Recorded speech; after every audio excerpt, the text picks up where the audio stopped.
It's amazingly exciting to bring Mark Anthony Turnage's Refugee to the festival with Ed Gardner and the Orchestra of Royal Academy of Music, where I studied and where Ed studied as well. I premiered it in, I think, 2018 or 2019 in the UNESCO Festival, and it's an incredibly heartbreaking and beautiful work. Mark is so dedicated to the texts he chooses and the way he uses them, the way he sets them. And I think he said himself that he wrote this piece in response to the Syrian refugee crisis in the Mediterranean at the time.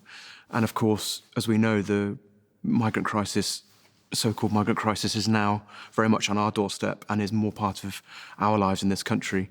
And you know, it's upon all of us to sort of to bring it to mind and to do what we can to help fellow humans. I think, as Benjamin Zephaniah says in one of the texts that Mark sets, we all came here from somewhere, and we can all be refugees. And there's a sense of helplessness in the Auden poem, Refugee Blues, that Mark sets, of the German Jews in New York in the 30s, that I think applies very much today and is appropriate to do it today in this year's festival. The first poem that Mark sets in Refugee, These Strangers by Emily Dickinson. These strangers in a foreign world, protection asked of me. Befriend them, lest yourself in heaven be found a refugee. Which I think says pretty much everything about the piece.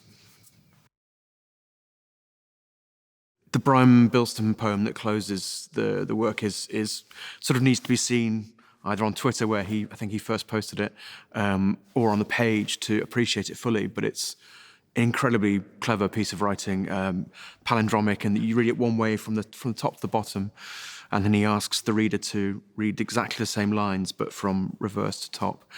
And you have, obviously, the inverse meaning, so what seems like the sort of horrendous statement of distrust and persecution, of being unwelcoming, turns into this sort of positive note of hope and of humanity.